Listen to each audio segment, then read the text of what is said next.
Julio planteaba hacer referencia a lo que ha ocurrido desde el Congreso 50 aniversario realizado en febrero en Cartagena hasta la fecha. Bueno, en el panorama político y económico del Uruguay se han producido algunos hechos, sucesos, que nosotros pensamos de alguna manera son síntomas de un fortalecimiento de los sectores de derecha en el gobierno del Frente Amplio que está en el Uruguay desde el año 2005. Un compañero en las redes, un compañero de la UNTE de Paraguay concretamente, me decía: ¿será que el Frente Amplio ha dado un giro a la derecha? Y nosotros decíamos que sí, y desde hace rato. No nos asombra, no nos sorprende, porque estas oscilaciones y virajes son dables de esperar en un modelo progresista que se está agotando y que no se decide a apuntar a transformaciones sociales y económicas de fondo, que son las únicas que pueden efectivamente sacar nuestra sociedad adelante. Y porque además no terminan de aceptar el papel protagónico que tienen que tener los trabajadores, particularmente la clase obrera organizada, y el movimiento popular es un punto en la toma de decisiones. Esto respalda la posición que nosotros como organización sindical hemos asumido en el seno de nuestra central, nuestra única central, el CNT, de cuestionar la tesis levantada en los últimos congresos de que nuestro país se ha conformado un bloque político y social de los cambios. Y nosotros decimos que no hay un bloque político y social de los cambios, porque para eso tiene que haber socios, y la clase obrera no es socia. Las decisiones se toman unilateralmente y pretenden que la clase obrera sea furgón de cola. Cuando hay un bloque político, hay paridad, tiene que haber consultas y tiene que haber incidencia y decisiones por parte de los trabajadores. Digo esto porque en los últimos meses la situación se ha agravado. Ahora voy a explicar por qué en unos breves minutos. La situación económica ha mejorado notoriamente. Se ha recuperado el país de la desaceleración que había tenido fruto de la caída de los precios de la commodity. Pronostican un crecimiento del Producto Bruto Interno que va a andar cerca del 4% para este año, con lo cual recuperamos la tónica del crecimiento de la economía en Uruguay, que viene en forma permanente del año 2004. Pero eso el gobierno ha decidido que no se refleje en el presupuesto nacional que se discutió este año, a mitad de año. Y la posición fiscalista del gobierno privilegió la disminución del déficit antes que invertir en obra pública, en la salud o en la educación, retrasando recursos que eran básicos, lo cual llevó a una altísima conflictividad social y sindical en el país. ¿Cuál fue la respuesta del gobierno? Declarar servicios esenciales a varios organismos del Estado. La esencialidad para el gobierno es apelar a una vieja ley de la década del 60, previa a la dictadura, que permite suspender el derecho de huelga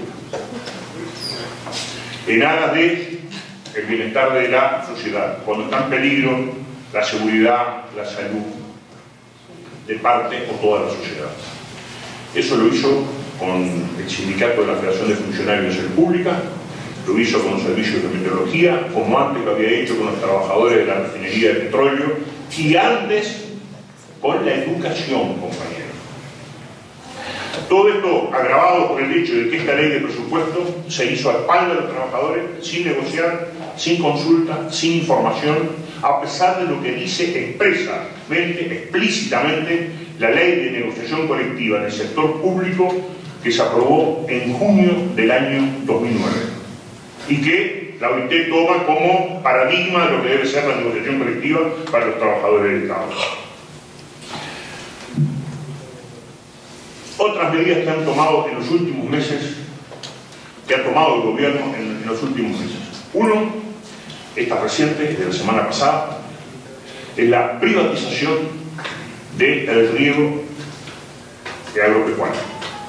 Ustedes saben que en el año 2004 nosotros el pueblo uruguayo llevó a plebiscito la estatización de todos los recursos hídricos y lo ganamos con un porcentaje de aprobación en el orden del 67%.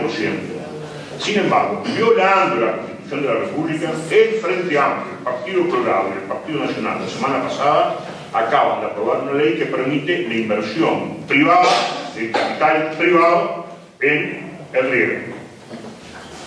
Y eso, compañeros, permite a futuro el control de la producción agropecuaria y por lo tanto compromete la soberanía alimentaria. Acá se mencionaba lo de las privatizaciones, compañeros. Los proyectos de participación público-privado se van a utilizar para esto, como ya se están usando en otros aspectos de la sociedad, en la cual el compromiso y responsabilidad del Estado debería ser inalienable. El primer proyecto de participación público-privado que está por culminar es la construcción de una cárcel. Como ahora también se están aprobando proyectos para la construcción de centros de atención a la minoridad, la rehabilitación de los presos y la atención de los menores, de los niños y los adolescentes, no es responsabilidad del Estado. ¿Puede haber lucro en esa área de los servicios que brinda el Estado al país? Nosotros decimos que no. Por eso concluimos que efectivamente hay un viraje a la derecha en todo lo que se ha producido en los últimos meses. Más perlas para este collar. Se está por firmar en estos días, si no es esta semana será la otra, seguramente, la autorización para la instalación en Uruguay de la tercera planta de celulosa, con la UPM, que ya tiene una mega procesadora de celulosa sobre el río Uruguay. Esta se va a construir sobre el río Negro, una inversión de 3.000 millones de dólares, una contrapartida de 1.000 y pico de millones de dólares del Estado uruguayo, que le va a construir la carretera, que le va a construir la vía del ferrocarril, que le va a construir los accesos, dándole también lugar a capital privado en ese mercado. Con una renuncia fiscal del gobierno casi absoluta. Tan es así que hay gente del equipo económico que renunció a su cargo por las concesiones que estaba haciendo el Estado a esta empresa de origen noruego. ¿Verdad? Más, se está por firmar el Tratado de Libre Comercio con Chile, que nosotros rechazamos como trabajadores organizados, porque consideramos que ese es el puente para el Tratado del Pacífico, y porque además se pone en riesgo y en peligro una serie de derechos que atentan contra la soberanía del país. Por lo tanto, compañeros, el panorama es complejo en nuestro país y requiere de todo el esfuerzo y el entusiasmo que nosotros podamos poner para el fortalecimiento y la construcción de una organización capaz de modificar la relación de fuerzas a favor del pueblo y la clase obrera. No todas son malas. Hemos tenido una buena noticia. Creo que Julio hacía referencia a eso cuando mencionaba lo de la seguridad social. Ustedes saben que en Uruguay tenemos un régimen mixto, no es exactamente privado, es mixto. Hasta determinada cantidad de dinero se aporta al Banco de Previsión Social, o sea, al sistema de seguridad social de solidaridad intergeneracional, y después de determinada cifra, eso sí, va para las AFAP, las administradoras de fondos de previsión. Eso había perjudicado muchísimo, sobre todo a la gente que entró a último momento. Esta ley está vigente desde el año 96, de 1713. Y logró la Central de Trabajadores, con los propios interesados. COFE jugó un papel muy importante en esto, porque llevó el tema al seno del movimiento obrero y lo planteó con mucha fuerza. Incluso contamos con el apoyo y la participación de Julio en alguna actividad. Contamos con la participación de un compañero economista chileno que encabeza el movimiento, es de los que encabeza el movimiento No Más AFP, Patricio Guzmán Sinkovich. Y efectivamente logramos que se enviara un proyecto de ley al Parlamento, por el cual va a haber una solución parcial para lo que nosotros llamamos los cincuentones, porque tenían menos de 40 años en el 96, cuando se aplicó la ley. Los que tenían menos de 40 fueron obligados exclusivamente a entrar al sistema. Esto todavía es un proyecto de ley, está en discusión, venía todo bastante bien aspectado hasta que nosotros nos vinimos, pensamos que va a ser aprobado. No es la solución, es una solución parcial para un conjunto de algunas decenas de miles de trabajadores en Uruguay. Nosotros pensamos que es la brecha, que es la puerta que se abre, porque el objetivo final, la meta que nos propusimos, es tirar abajo el sistema de las AFAP, como nosotros lo llamamos. Por último, compañeros, nosotros estamos totalmente de acuerdo en que una de las líneas principales para el trabajo de nuestra confederación el año que viene sea justamente el futuro del trabajo en el Estado. Estamos todos muy preocupados por la situación de la precariedad que hay en la administración pública. Y Uruguay no es de los que tiene mayor cantidad de contratos chatarra, como decía la compañera, o contratos precarios. Hemos logrado a lo largo de todos estos años avanzar en la regularización de funcionarios que también hace años que arrastraban la eventualidad.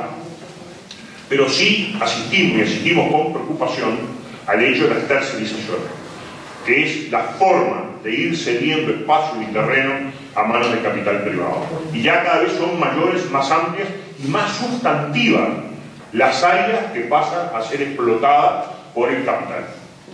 Antes eran los sectores de limpieza, ahora ya no.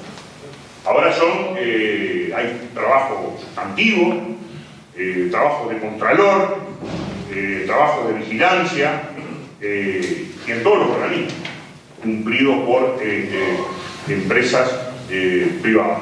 Por lo tanto, nosotros nos planteamos que el tema de la precariedad en el Estado debe ser abordado con mucha fuerza, tanto en la contratación directa, a la que hacía referencia Iris, por ejemplo, como a la tercerización. Nuestra posición de máxima, definición nuestra, de nuestra COFE, es que a cada trabajador permanente, o sea que todo aquel que cumple una tarea permanente a lo largo del tiempo en el Estado debe ser presupuestado, debe ser de planta, debe figurar en el padrón del organismo correspondiente. Esa es la posición de máxima. En el interín hay un montón de otras cosas que podemos hacer, como por ejemplo velar y garantizar para que se respeten las condiciones de trabajo, para que se cumpla con el laudo, para que haya cláusulas laborales y sociales en los contratos cuando una empresa gana una licitación, y es tarea y responsabilidad de los trabajadores que nosotros veremos porque eso se haga. Hoy lo conversábamos con Julio. Eso requiere mucha fuerza para disputar con la administración, pero también requiere de una superación política y ideológica de nosotros mismos, porque tenemos que convencer a nuestros compañeros que aquel que está haciendo una tarea tercerizada es un hermano de clase, que no es un adversario, ni es un enemigo, sino que es un compañero que está brindando tareas para el Estado, y por lo tanto debe ser considerado también un trabajador público en particular.